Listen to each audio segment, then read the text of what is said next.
Hello everyone, GM. Welcome back to another episode of Overpraised JPEGs. It is time for your Friday recap and for a moment of Zeneca. So we are joined by the man, the myth, the legend himself, Zeneca.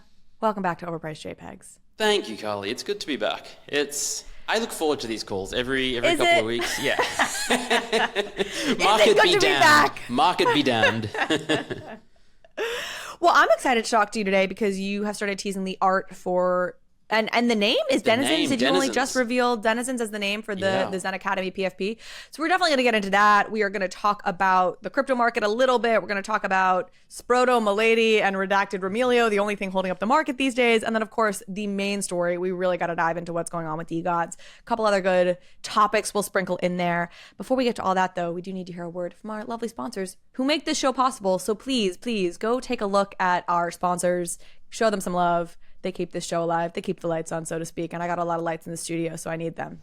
Y'all know the phrase, not your keys, not your crypto. Well, in a world where too many people have had to learn that the hard way, Overpriced JPEGs is proud to partner with Ledger, the world leader in critical digital asset security. Ledger's Nano S Plus and Nano X hardware wallets, paired with the Ledger Live app, Ledger's own software for setting up your Nano device and managing your crypto assets, is the easiest way to start your crypto journey while maintaining full control of your digital assets. You can use all your favorite dApps with Ledger Live, accessing 15 plus Web3 apps, including 1inch, Paraswap, Lido, and Zerion. So you can not only manage, but also grow your portfolio. And Ledger Live is available on mobile and desktop. Securing digital assets shouldn't be complicated. Ledger is as easy as it gets. Uncompromising security, effortless connectivity, full transparency, Ledger is your one-stop shop to trade and track crypto, grow your assets, and manage NFTs. Secure your future with Ledger. Visit shop.ledger.com today or check out the link in the show notes. I am so excited to announce that this year, Overpriced JPEGs has partnered with OPENSEA, the world's leading NFT marketplace, built for everyone, creators, collectors, noobs, and experts alike. I'm an OpenSea user because they have the best selection of NFTs and a truly inclusive view of the ecosystem, supporting 8 chains and 8 global languages. I trust the systems they've put in place to keep the space safe, like copyright protection, malicious URL detection and removal, robust verification, and more. It's why they are the place to buy, sell, and create NFTs. That's right. You know OpenSea, you use OpenSea, but did you know that OpenSea now has drops? New exclusive projects launch every week from top projects and creators, and you can check them out now using the link in the show notes. They also recently introduced self-serve drops, which is in beta, and allows creators to launch their projects right on OpenSea. This drops product gives creators access to tools like rich storytelling drop pages, multi-chain support, and drop mechanic customization. The full launch for self-serve drops is coming this spring. So check out the upcoming drops on OpenSea right now using the link in the show notes and own what moves you. You'll also be supporting the show in the process. All right, we're back. Vibes check, Zen. I'm going to start with crypto, which is down a bit. Yeah, down like 2, 3, I think like 6, 7% on the week. So it's been bleeding after what felt like, I want to say months of just like hovering at like 29K, 30K, like Bitcoin, Ethereum at 1800, neither really moved. There was even a period where it was like the least volatile time ever for a while. And now it's like, all right, now we're bleeding again, which is... Yeah, I'm getting my Coinbase notifications. Oh, your Ethereum is down 3%, this percent. I'm like, we're back in this. I mean, it's not even worth. I start there because NFT vibes are just bad. They're just non-existent. I mean, that's not true. We've got some DeGods drama, but like, people are just fleeing the space. Yeah. I think so. So if you're still here, we love you. We appreciate you. We're still here, and we do believe that those who stay through this time will be rewarded down the line. 100%. Whether it's through knowledge, not necessarily, like I can't tell you what's going to happen with your bags. I don't have a lot of hope for my bags. I don't think I own the right shit for the next bull cycle, but I do think the knowledge we gain during this period and the commitment will bear out down the line. Yeah, and the network and the connections, like the people you meet, exactly. like the people who are still here and seeking it out, hanging out, learning, building, like these are the true builders and believers. And the people who are here in 2018, 2019 are such significant figures in the space now because they stuck it out, they connected, they learned. And that's what I think about. I think about like when I first joined and it was Jimmy and it was like, I think about the guys and ladies, but let's be honest, more guys who like were kind of the the OGs at that time, and looking at them and being like, oh wow. So I think that's what we're gearing up for whenever the next cycle happens. Crypto is down. It seems like it's probably in anticipation of some more Fed hikes. The market Something overall like was down, and we are in this phase where crypto tends to kind of go hand in hand with the market, certainly risk on assets. So I think the rate hikes is what's causing crypto markets to cool a little bit. Michael Burry put on a big short, but Michael Burry, as folks might know, was the main subject in The Big Short, Michael Lewis's book, and then turned into a movie, and became famous because he heavily shorted the market right before the 2008, not right before actually, he did it too early arguably, but he shorted the market before the 2008 crash. And but he's been calling for, I have thoughts on this. Yeah. He's been calling for the market to collapse again for like a long time now. I saw a tweet that sums it up perfectly. Basically, Michael Burry has correctly called 680 of the last 12 recessions. Yeah. Well, I saw another tweet. So, so my first reaction to this, and basically what happened is he just recently put on another big position that ends up shorting the market like $1.6 billion or something. He didn't put that much money into the shorts, but that's the puts that he bought, whatever. And somebody else said like Michael Burry's like the kid who like crushed the one class presentation and won't shut up about it or something.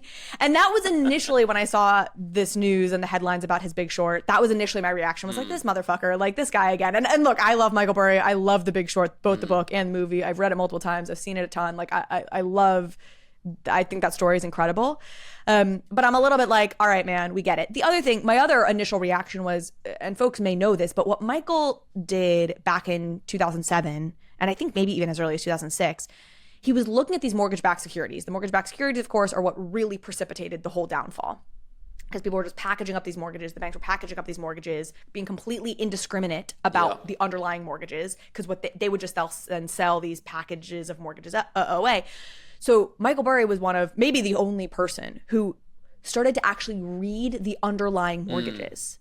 And what was so crazy was Wall Street was just like so slap happy with greed and whatever. Like they didn't even care. Michael was he was the one who created the instrument, who facilitated the creation of the instrument to short mortgage-backed securities. Oh, wow. And he was being allowed to like pick specifically which MBSs he wanted to short.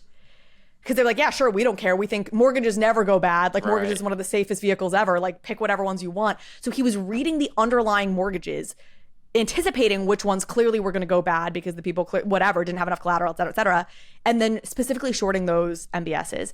And that's like a very different thing. That's as sure a bet as you can get. Yes, that's very specific and sure. in a financial industry. That's very different than like being right on just like the S&P overall, if there isn't that clear weakness in the system as there was back in 2008. So I was sort of like, people also put so much stock in his opinion, but like there was this very specific thing he was able to do in 2007.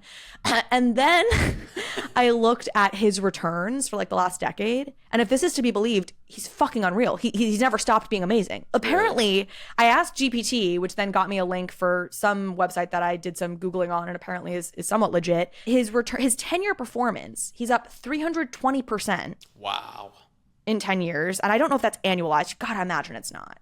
Right, yeah. I don't know though. 197% in the last 5 years, 187% in the past 3 years, and almost 16% in the last year. I also read this, that if investors who had followed the company's 13F filings over the last 3 years, so from mid-May 2020 through May 2023, would have generated annualized total returns of 56%. That's wild. Which is insane. Yeah. That's like good even in crypto world. And I joke all the time how crypto has ruined all other kinds of like normal returns for us, because like 7,000% and yeah, exactly. Like even 56%, most crypto people would be like pretty happy with. Yeah.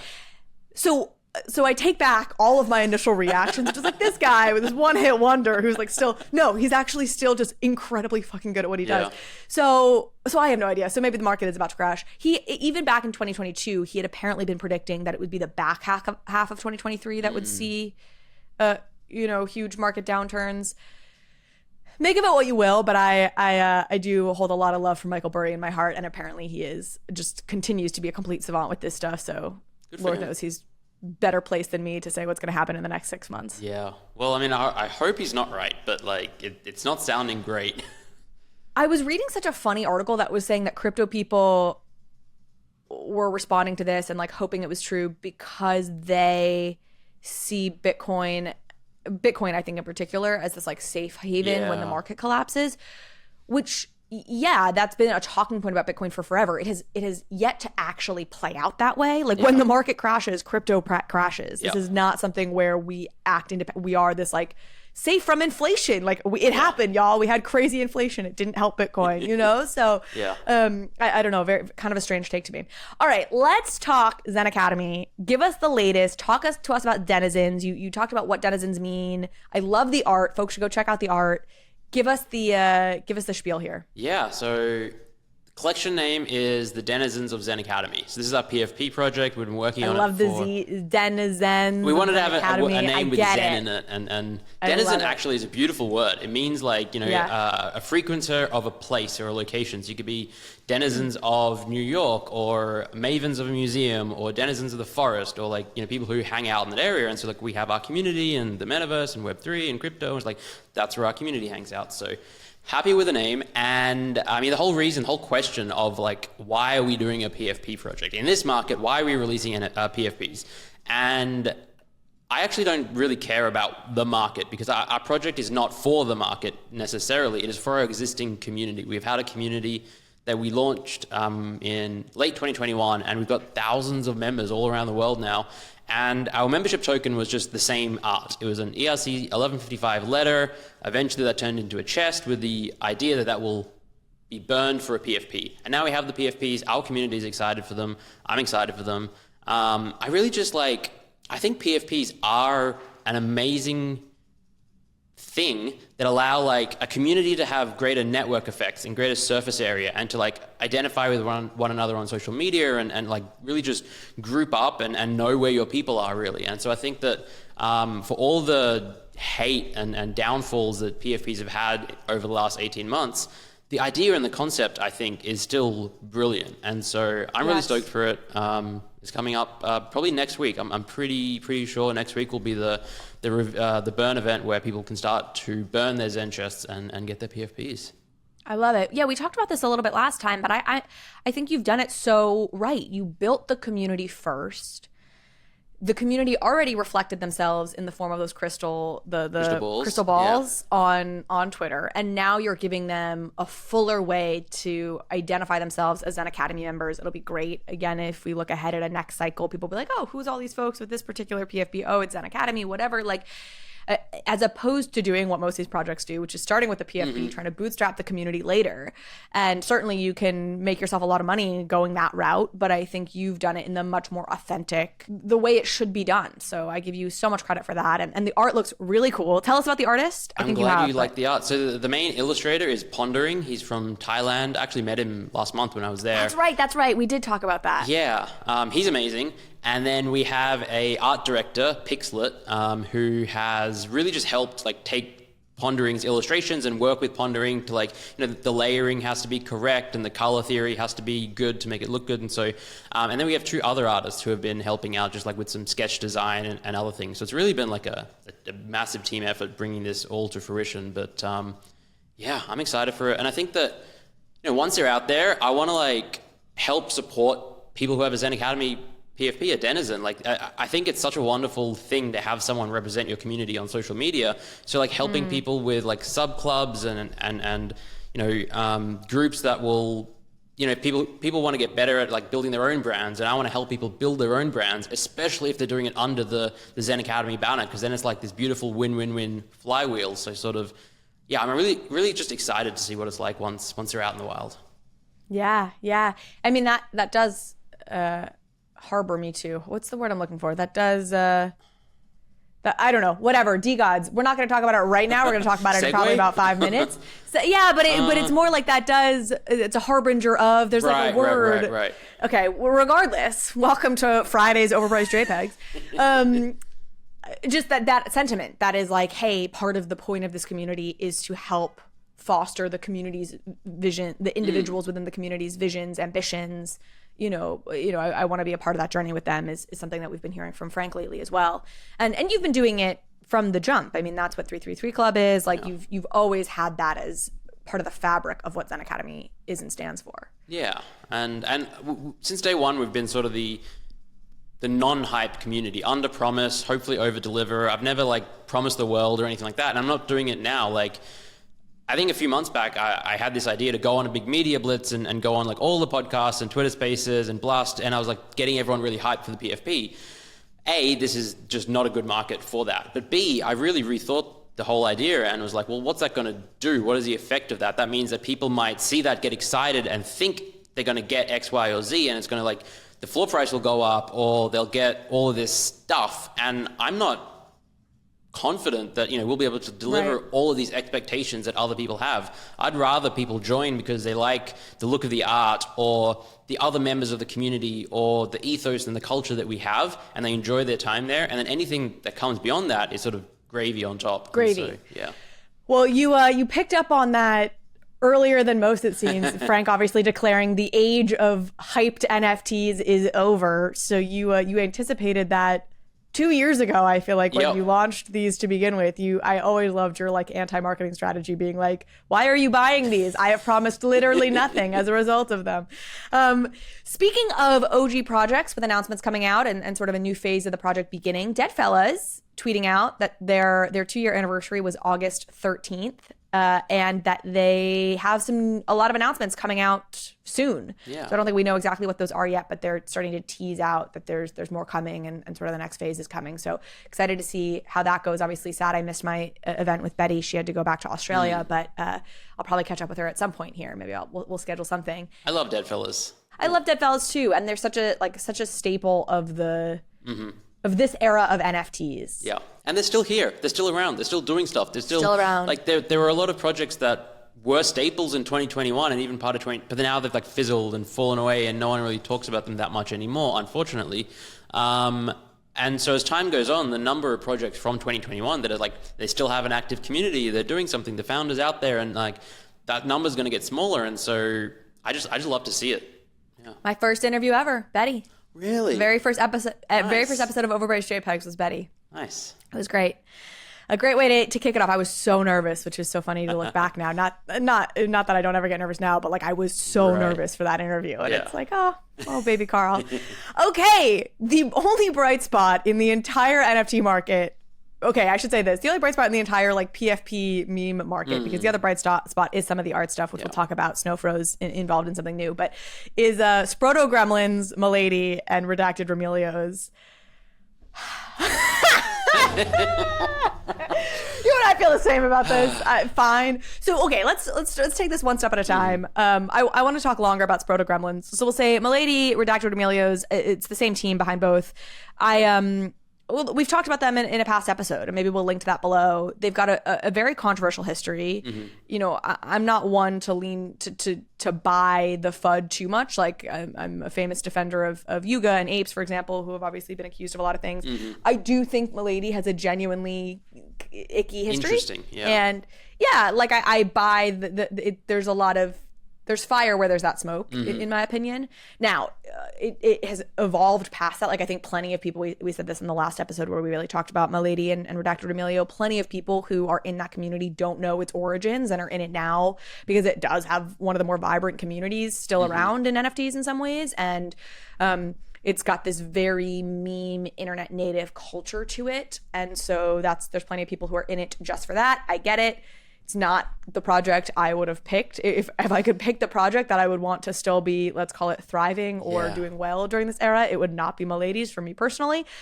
But it is what it is. I don't really have much more to say on that. I think this is a project that's been around for 2 years. It's always kind of been what it is. Yep. And it's doing well in this time when people are extra gambly, where it's sort of like about the internet culture, the community, the internet vibes. It's a very degenerate. Like the people who are left in this market are like the builders and the more serious people who I would say in large part just never really cared that much about PFPs and are more focused on like things at the protocol level or the developer level and that kind of stuff, or the degenerates. And then obviously there's a smaller, I would say, subsection of people who are still here and passionate about the community aspect and all that kind of stuff. But certainly like you can tell that degens are ruling the streets because like meme coins are pumping and Miladies and all of these things are like doing well while everything else is crumbling. And you have to think about like, all right, who in the market is driving that volume? And it's the degens.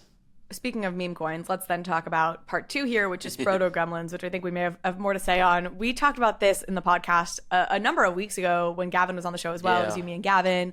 We talked about Sproto Gremlins. We talked about their corresponding meme coin, which has the ticker symbol, money symbol, Bitcoin. Yeah.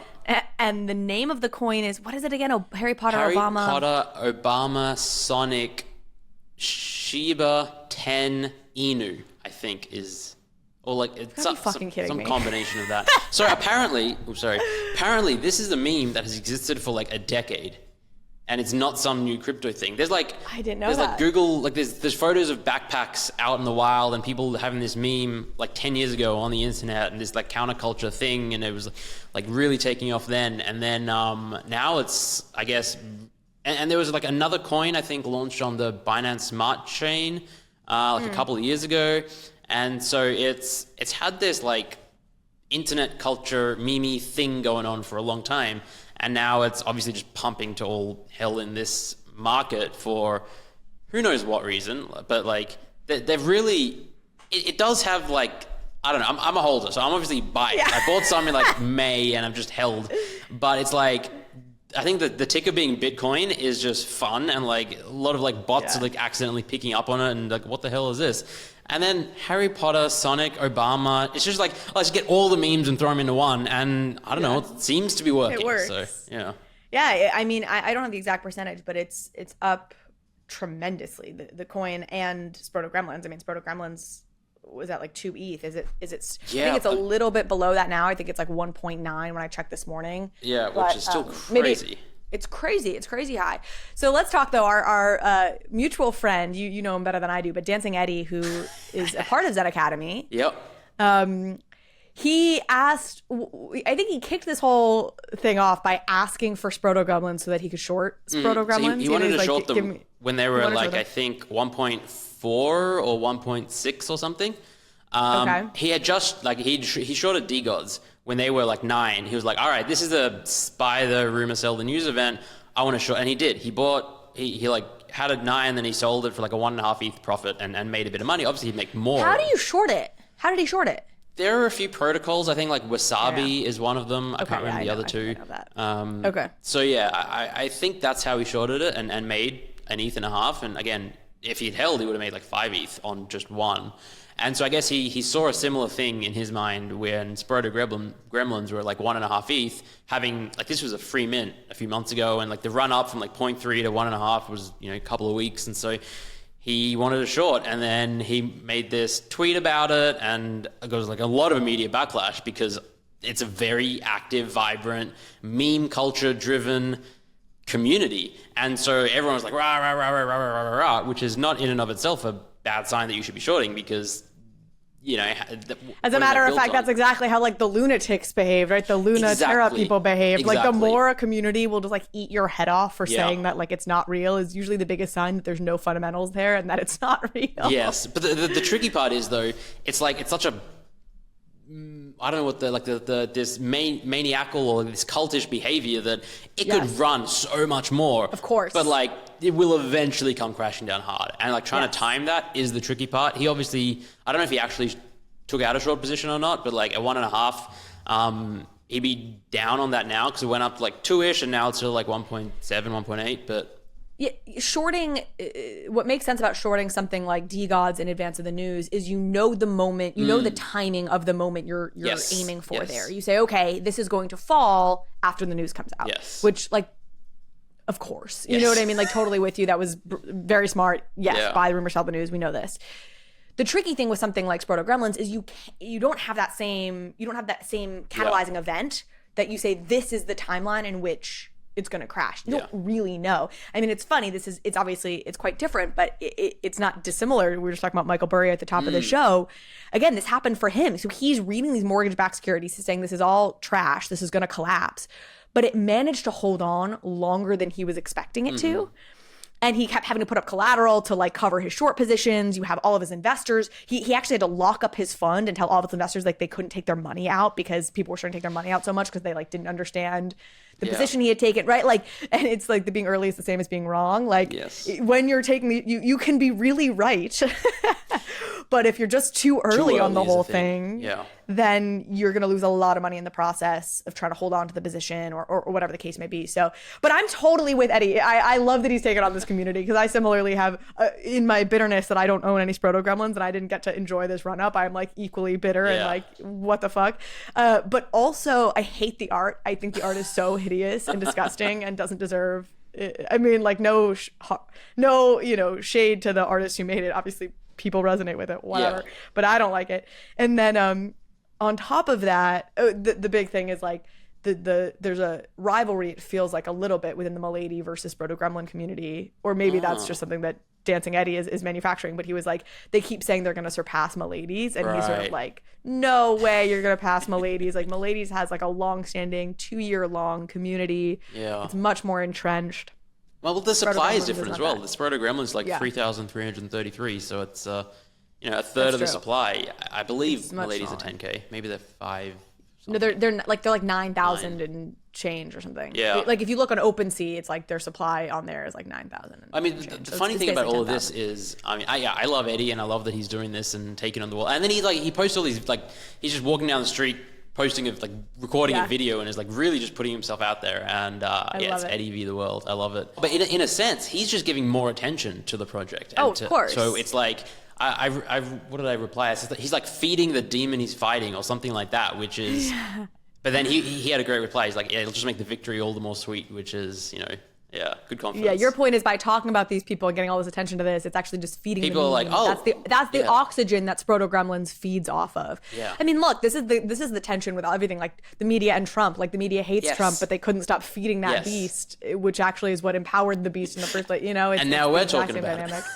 Yeah, exactly. Well, what was the funny? Oh my gosh, one of my favorite OPJ moments was I think who did we have? I think we had AKA Stevie on with us from the Proof community, and it was Gavin, AKA Stevie, and myself, and we were talking about Machi, and we like had gone through his history. Like we give all this oxygen to Machi, and then like Gavin so seriously makes some comment of like, well, he just lives off of attention. Like if people stopped giving him attention, like it would go away. And me being like, well, good thing we didn't just literally talk about him for 15 minutes straight. His history, who he is, like everything we could talk about. I'm like, dope, doing our part here at Overpriced JPEGs to starve the grifters of oxygen. Let me introduce you to a brand new company that I could not be more excited about. Web3 Sense.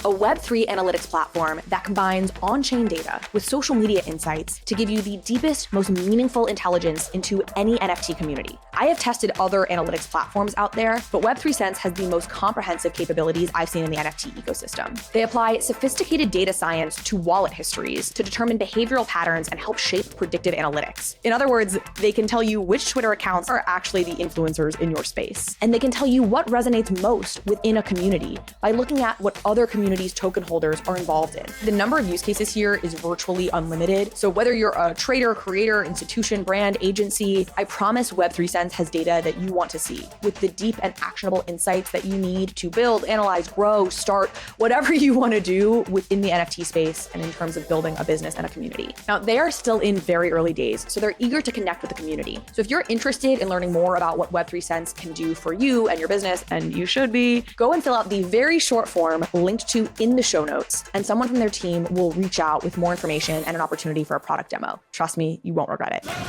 Okay, well, let's move on to our main story today, which of course is DeGods. Speaking of attention and oxygen. And Machi. But not speaking of grifters and Machi. Yeah. True. And whatever we were talking about earlier in terms of hype cycles. Yeah.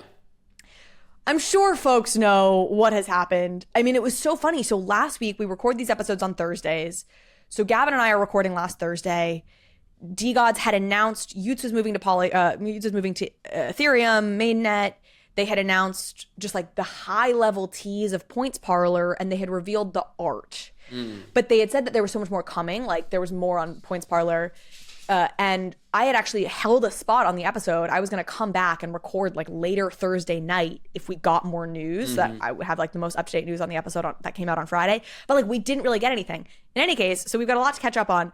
Last Thursday, I literally said on the podcast, like, yeah, like I don't feel like people are really upset about it. Like I think people are really waiting for points Parlor. I don't really see like the art is fine. Like I don't think anybody's aggressively fudding the art, which just like shows somehow this, I don't know. The whole DeGods thing has just totally confused me. I feel like I get my feed is filled with one segment of reactions. Clearly Frank and the team see a different set of reactions. Like, yeah, I was so off base apparently with that. Like apparently people were really pissed about the art. Like everyone did feel really negatively about everything.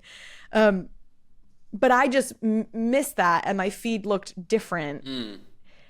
Let me cap this rant off with a question to you, Zeneca.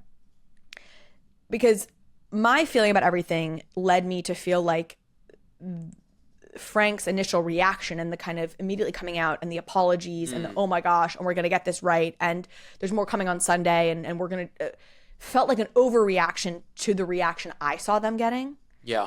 Did you feel that way? Kind of. So like I definitely saw a good amount of like negative reactions to the art, but some people certainly liked it. Like it was a mixed bag. It wasn't like overwhelmingly negative. People hated it. It was just this mixed bag. And something that was interesting is that they said, I think part of their initial announcement was, we're a luxury brand, and luxury brands use like flat, muted, elegant colors and not flashy, pop, extravagant things. And then like 3 days later, they're like, oh, well, you know, let's just change to pop color and big, bright things. And what happened to the whole reasoning about being a like luxury brand and all that? Like that it just seemed weird to me to make that sort of move. The one thing it did make sense through the lens of is the game of attention. It had people talking about DeGods for multiple days. And Frank even came out in his video and said, I would rather people be talking about us negatively and fudding us than we do something and no one cares, no one talks about us. And I think that in and of itself is a controversial point, and maybe that's right, maybe that's wrong, but clearly their actions over the last week. Yeah. He's definitely right. Definitely. You know, depending on the game you're trying to play, right? But like in his case, for sure. I think that's for what DeGods are, if people stop talking about DeGods, it diminishes the value of the community so much. So let me ask you this as a way to get into this conversation. And I'll level set by saying when we talked last week, Gavin and myself, I think DeGods had peaked at 9 ETH. Immediately after the reveal of the art and the announcements, it was down to about 7.5 ETH or so. Now it's down to like 4.5 ETH, maybe even a little lower than that. So it's really taken a hit since then. But for me, it feels different, despite it being down 70% or whatever, which is the same amount essentially that Azuki was down last month. This feels different to me than Azuki or even Proof or Meme Land. I feel like a little bit less clear on like where Meme Land stands on things. But do you agree with that? Do you think this feels somehow different than the downslides of those other projects? Yes and no. So I'd say it feels different in the sense that the DeGods community is just, it's got its own personality and vibe and culture. It's like they've come back so many times. They've been down and out. They had the FTX thing, they had Solana, they had a lot of FUD so many times before. They've crumbled, and then they've shown a resilience and bounced back, and they've fought through it. Not that like Azuki had that once as well, but like it feels like DeGods is like they thrive being the underdogs and they thrive around that ethos. So like, from that perspective, it's definitely different. But I think it's same in the sense that it was like a buy the rumor, sell the news event, and people kind of experience the same, look what happens when lots of people take out loans and Machi has hundreds of them and can just dump the market, and all of a sudden the market goes from 9 to 6 because one person sells 100. Like that reality setting in, I think maybe a lot of DeGods holders hadn't experienced that, perhaps because on Solana, I'm not familiar with the ecosystem, but maybe they didn't have like Blur or tools where people can just like buy and sell hundreds of these things, and now all of a sudden it's happening and they're like, I don't know, a little shaken in a way that I think all of the projects this year that have had such a big fall probably are. What are your thoughts? Yeah, I think that's interesting. And obviously, correct. It's interesting because the Frank factor is real, and I've been trying to really think about what does that mean? What does that look like to me? I think something that on the one hand all these projects have suffered from, and on the other hand something that has differentiated DeGods is at various points all of the founders, whether it was Zagabond or Kevin Rose or 9gag CEO, Ray, and then Frank, was the hope or the belief that there was some like deeper level, like this like kind of omnipotence or this like sense that there was like God something complex. That they knew. Yeah. God complex, yes. Yeah. Like that these founders kind of knew something and were going to make some magic happen beyond what us plebes could kind of, and when that shatters, the whole system crumbles. And I think that's really what shattered a bit with Proof was like the deification of Kevin Rose as like he's this very serious investor. He's been in the VC world. He started Dig. Like this is like a serious guy relative to the rest of the space. And if he's coming in, it's because he's got like he's a product guy. He's got this master plan. And then over time being like, okay, that all still can be true, but there's not that same level of like total master plan that people expected, right? Or as quickly as people wanted it.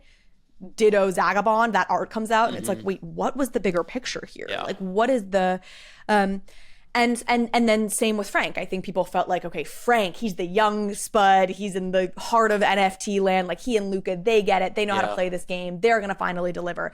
And so on that level, it feels similar. And yet, and this is kind of getting at what you were just saying, I think because DeGods has fallen before. They've failed publicly so many times that the fabric of their thing is actually more just that Frank will rise above it, keep working hard, he'll make some video, he'll joke about his sonnies in some like LA bro way. And so it feels a little different because of that. The other thing that I think was maybe smart was the over apologizing. I now again still see in my feed a lot of people being like, you've done fine, bro. Like it's fine. Like it wasn't like they really missed. Yeah. It feels more like because people just have these expectations of NFT projects that are so crazy. Yeah. Well, totally. And he will acknowledge that was Frank's fault. Like he was hyping the shit out of this because that's what he has historically worked for them. And that's what what does very well for them. And so of course now he's coming back being like, all right, we think it's a different era now. It's not the hype era of NFTs. We're just going to be really upfront about what you can get out of a DeGods or a Utes or whatever. But what I appreciated that they put out videos explaining the theory behind the art. That was, for me, what was missing with the Azuki reaction. Was like, okay, well, tell us why you picked to make the Elementals art exactly the same as Azuki's. Because you guys aren't idiots. There's definitely a reason here. You guys had a thought process. And for me, I am somebody who is very respondent to that. So when I saw Johnny's video on the team explaining why they made the art the way they did, I was like, okay, like I get it. Like it missed. It wasn't what people wanted apparently. But like there was complete reasoning behind it and that I understand how this happens. And that was enough to kind of assuage me of, not that I was overly concerned about this to begin with, but like assuage me of any like animosity, so to speak. I didn't. And I felt like Azuki Elementals could have used that. Again, the sense that there's a plan, that there's logic, that there's hustle behind what's happening. I don't know. I'd love to get your reaction to all of that. I agree completely. I think, I mean, we've spoken a lot about expectations and expectation management and all that kind of stuff. And I'm of the mind that overpromising always leads to a bad result, and it's hard to ever deliver. There are enough difficult expectations as it is in this market when people are buying at different price points. On the side of like explaining it, I think that genuinely what most people really want is just to know that a team gave it like a really good effort. They had thought, intention, meaning. They had a plan. They tried it. Maybe it works, maybe it doesn't. Okay, it didn't work. That sucks. Floor price goes down a little bit, but it's like it doesn't make you lose confidence in the team. And I think that with Azuki, using them as the example again, people lost confidence and continued to lose confidence because they didn't come out and address it for a while. And then again, and there was no real good explanation or anything like that. Whereas with DeGods, it's like, I mean, even like Captains and 9gag CEO, like he came out, he sort of explained the rationality behind it and was like immediately, and with a lot of confidence, and he was like, we're going for this, we're doing this, you might not like it, but this is the plan, I believe in it long term. And I think Frank is, with humility and being humble, saying, all right, we made a mistake, but we tried. We put it out there and we thought it was the right thing to do. We put a lot of work into it. It didn't hit, and moving forward now, what can we do? We just want to make our holders happy and all that kind of stuff. It's tough. Like, as a founder, I empathize so much with all of these people and anyone, because all of this, we're talking about what they're delivering to the community side of thing, and that reaction. They made no money off of this. They're not really making money. We have to also consider, how are they sustaining themselves as a business? And like, on the other side, they have to be thinking about revenue streams and all that kind of stuff. And it's really, really, really hard to do. And so, like, I knowing how hard it is, I don't expect that people are going to continue. Like, I think the one example right now, exception right now, is Luca from Pudgy Penguins. Like, but who knows? After this year, I wouldn't be shocked if something comes. Oh yeah, we really fumbled, guys. We screwed the pooch, and all right, yeah, we're going to be set back 6 months because of this. It happens. What's so interesting is what Luca has managed to do is he is building a real business along the lines of businesses he's built in the past, which is like physical toy business powered by online communities, e-commerce, which he's done in a variety of different capacities. But he has persuaded people, because of this tie to like royalties you'll get from licensing your penguin, that like it'll drive the price of your Pudgy. So like, I think he could sustain this. Like, I almost, and I'll probably eat these words, but like, it's his to lose, because he's in this lane right now where he's allowed to just keep building his business that works. Because people have gotten it into their brain, like, if he continues to build this business that works, eventually it'll come back to me as a Pudgy holder. And he's not beholden on this, do another drop, do another like degen-y thing. Like, he seems to have been able to carve out a space that's separate from that. Now, I'm sure holders will get impatient if he doesn't, you know, he's been doing these physical drops and things, and that seems to be keeping the community satiated. I'm sure they'll get angry another way. And he also, actually, it's worth mentioning, obviously just did this collaboration with Jack Butcher on the OPENSEA, is the latest. Yeah, the latest series of the Opepins is Pudgy inspired, and he did the Nouns collaboration. So it's like he's feeding the beast with enough of these, like, tapping into the zeitgeist on the degen-y side with various things, and then really just building this business that he knows how to build. I want to get your take. Have you seen the concerns that Points Parlor is an illegal lottery? I mean, I don't know if I've seen it, but like, I've thought it myself, where it's like, this just looks like gambling. Like, this is just gambling. So like, I get that they wanted to do something innovative with sponsors and prizes and rewarding their community and that, but it's just gambling. Like, it's that's what it is.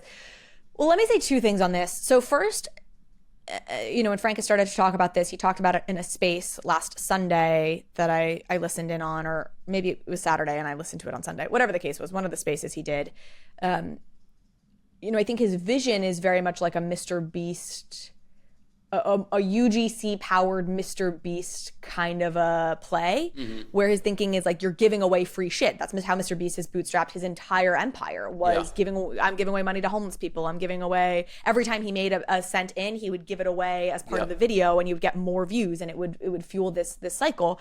And so Frank is trying to do something similar. And it's interesting. I talked about Barstool Sports last week, which I'm sure this audience, some people maybe care about, some people don't care about. Story. I'm fascinated by it. Yeah, it's a wild thing. And part of the reason it does feel relevant to me is because I could see Frank building something like a Barstool almost. He's got that same kind of like smart bro who sometimes sounds like an idiot, but you can tell he's actually quite intelligent vibe that people are very much gravitate towards. The giveaway stuff reminds me of what Barstool did when they gave money during the pandemic, they gave money to small businesses, and then they created a ton of content around it. So Dave would call a small business owner to tell him, hey, your application has been approved. We're going to give you $100,000 to help get you through COVID. And all of those videos would go viral. They were so feel good. You're watching these, grown men like cry because their small business that they've worked their whole life for has been saved, right? And so I think that is the vibe that Frank is going for with this, is let's build this content machine where people are winning points. Those videos are going viral. People are excited about their Tesla. Then people hear about DeGods from that. And there's something very compelling and interesting at the core of that vision that I think is correct. Now, devil's in the detail. You have to actually execute it. Yes. And that's difficult. But I think that's quite interesting. The second piece of this, though, is this illegal lottery piece. So there's three things that make something a lottery. Like, we've got the Howey test for investment contracts. The three prongs for, is this a lottery, is Consideration to purchase entries is number 1, which basically just means did you have to buy something in order to be entered into the promotion? Yeah. Seems like yes. I mean, you have to buy a DeGods or you have to buy Dust. That's true, yeah. And have points. Now, maybe you make the argument that like, well, if you already owned the DeGod before this, you didn't purchase the DeGod for this purpose and you were given the Dust. You know, you maybe have some wiggle room there. It's gray, but like a lot of people are buying Dust in order to enter this thing. Yeah. Let's put it that way, right? Do the prizes have monetary value? Clearly, yes. That's the second prong. And then third are the winners drawn randomly. And on the surface, I think this is, again, obviously a yes.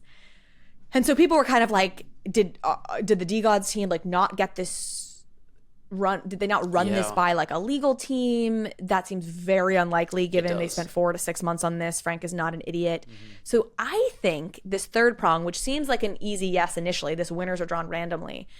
I think this is why we've seen Frank on a number of occasions go hard on this is a game of strategy.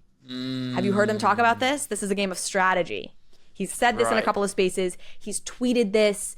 I don't fully understand it, but like, you know, part of his thing is like if you buy in at the right moment. Yeah. Do you know the strategy side that I remember reading something about how the more times you enter in a day, the less chance you have to win.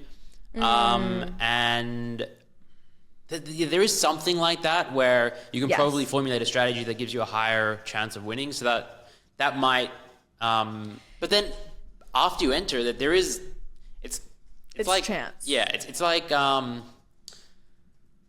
it's like a lottery because the strategy to the lottery as well. When the prize pool gets high enough, it's a profitable thing to play. There is a strategy. I come from a background of professional gambling. I know people who would never play roulette or set foot in like actually play casino games, but they bought lottery tickets when the prize hit a certain point because they did some math calculation and were like, all right, there's a positive expectation of buying these things. So, yeah, it's like so gambling with extra maybe steps. Not. Yeah, you know, I that's my own pet theory because I don't think that Frank and his team haven't considered this at all. I mean, it's possible that maybe they're just like, hey, we're small enough that we think we're going to be able to get away with this. But my guess is that they're hoping for this wiggle room in both the idea that you're purchasing entries and some wiggle room in maybe that this is all random.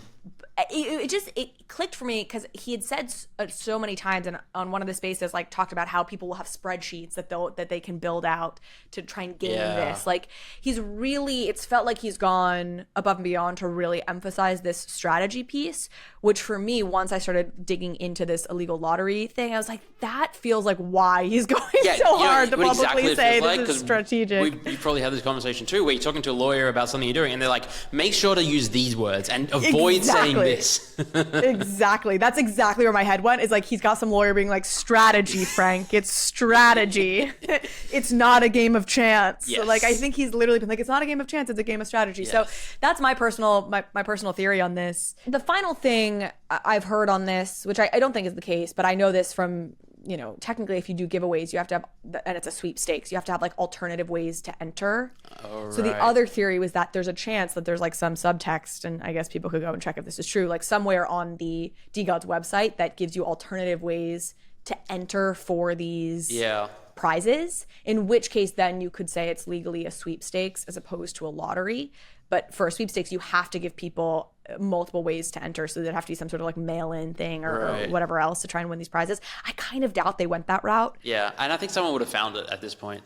I think so too. So I doubt that's it, but that was another theory that was floating around. Yeah. Okay, last thing. Did you at any point buy the PSYOPs theory, that this was all a PSYOPs by Frank? No, and I'll tell you why exactly. Because when Azuki revealed their elementals, I was like running in between meetings, and for like this 1 minute window, I saw the art and I saw something. I was like, oh, this looks like it might be just like a quick PSYOP thing, and they're going to reveal, because to me it looked absolutely identical. Yes. And then, that's right. I thought that too. Everyone was like, oh, this must not be the final art. Right. And then Frank actually replied to my tweet, and he was like, I don't think that's accurate, because if they did that, they would have made it a lot more obvious that it's a PSYOP, like used, I don't know, pixelated art or just something memey. And so when this came out, and I was like, well, this is not immediately obvious that it's a PSYOP. This could very well be the art. There's an explanation.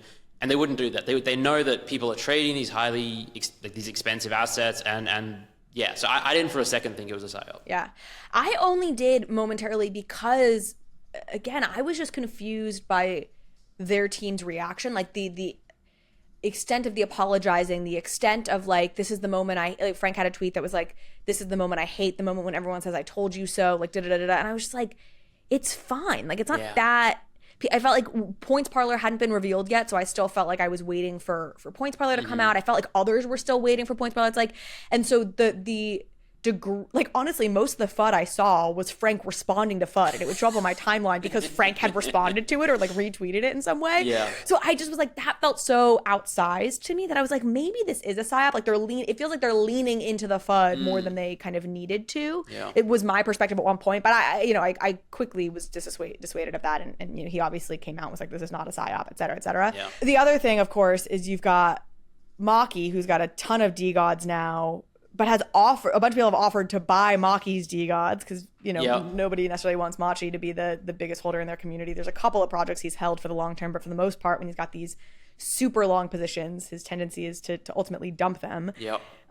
Give us the lowdown. What are your thoughts? Yeah, so basically, Machi is known for blur farming and making tremendous amount of bids and accumulating hundreds of NFTs from collections and then dumping them, usually at a loss, but occasionally maybe he makes some money. And so he did the same with DeGods as they were falling. He was putting bids in, and people kept selling to him, and he ended up with like 450 of them. And at one point, there was a space where both Machi and Frank were on the space, and I think Frank was basically asking him, or like, people said begging, I wasn't on the space, but he's like pleading with him to just please don't dump and ruin the floor, which is, a reasonable thing to not want someone to destroy your floor. But then again, if someone has that power, it's a free market and all that kind of stuff as well. And then like not long after that, two prominent community members, ZK Shark, let me just quickly look up his name.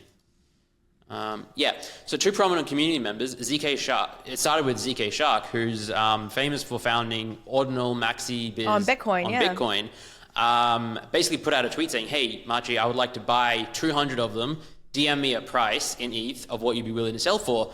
And he wanted to do it from Machi, not the market, because if he bought it from the market, Machi could just dump into him or later on dump and tank the price. And then once he did that, is it Pimp Capital or Free Lunch Capital? Maybe they're the same. Basically said, Pimp Capital's the one that he's been holding. Like Pimp's great because Pimp is known for like not selling.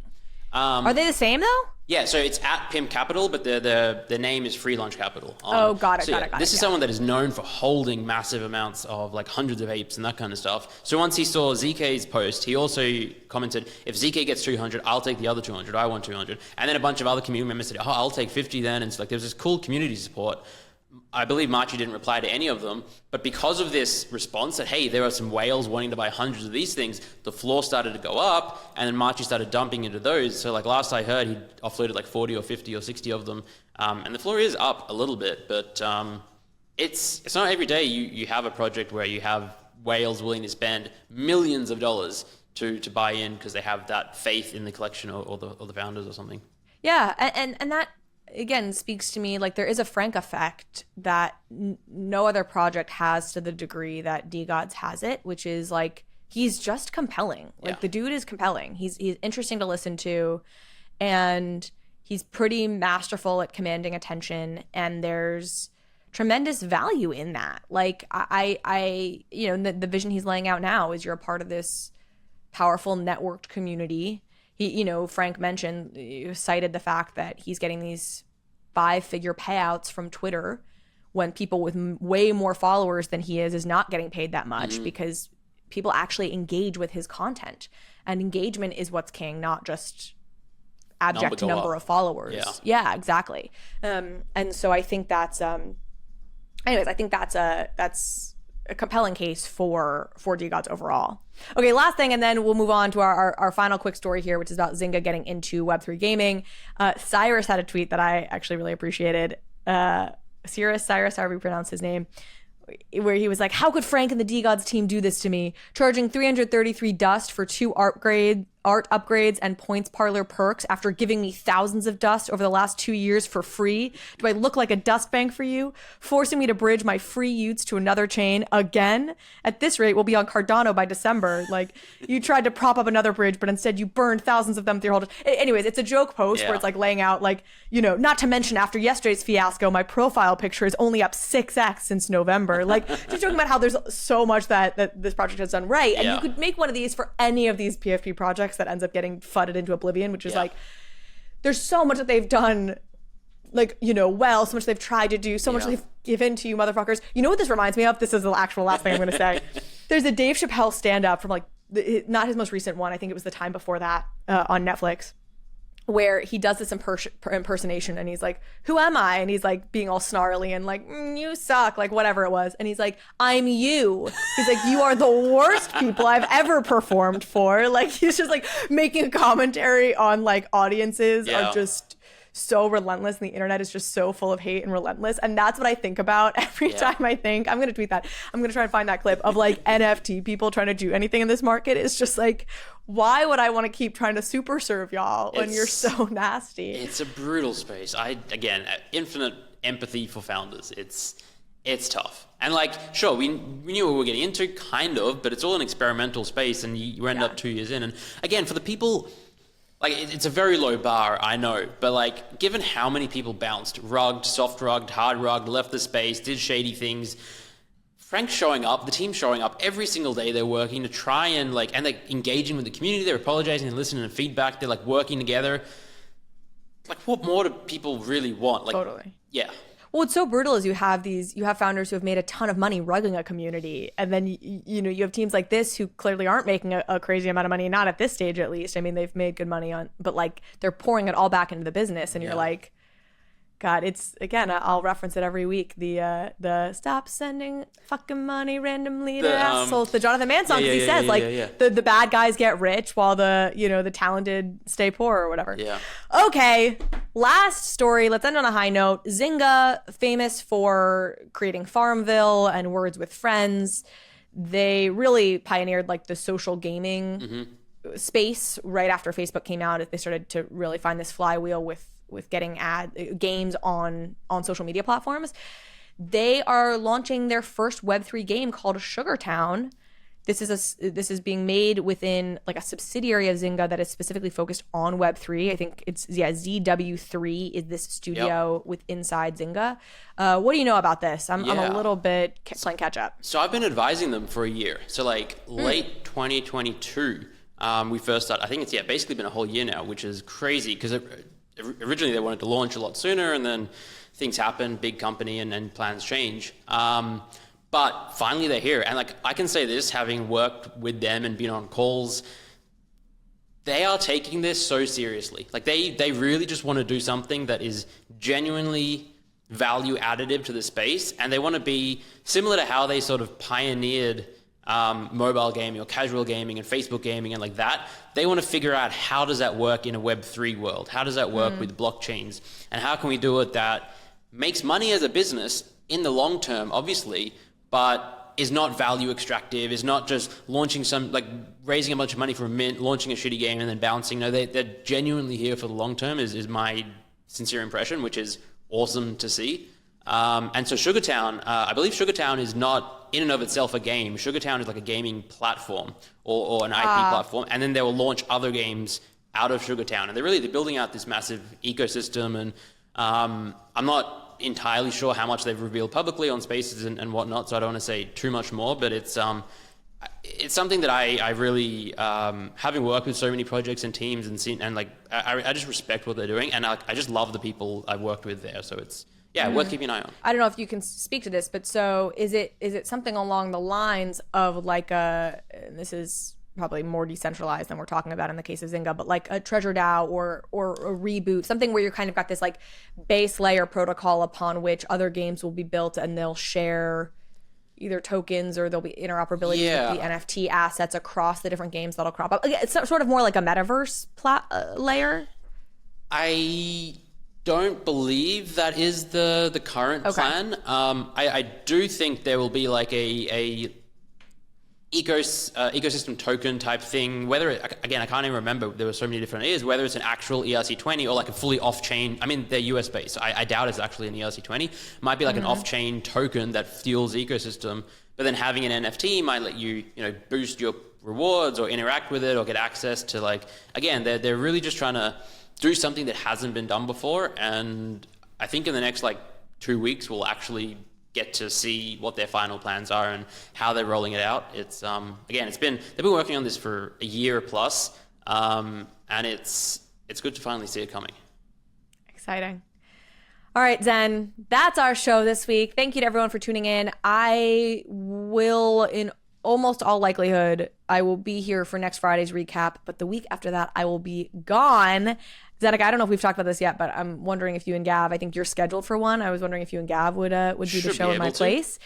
Because I'm going to be on my mini moon. I will be married. So the next time y'all hear me, I'll almost be married. And then the week after I will be gone, hanging 9 days. out. So 9 days till the wedding. That's right. All right, Zeneca. Well, thank you so much. Thank you everyone who's listening. We'll see you next time. Bye.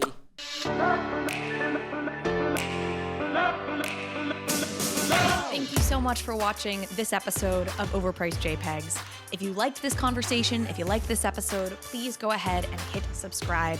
It helps me out, it helps the show out, and it means you will get alerts and updates when we post new content. Thanks again.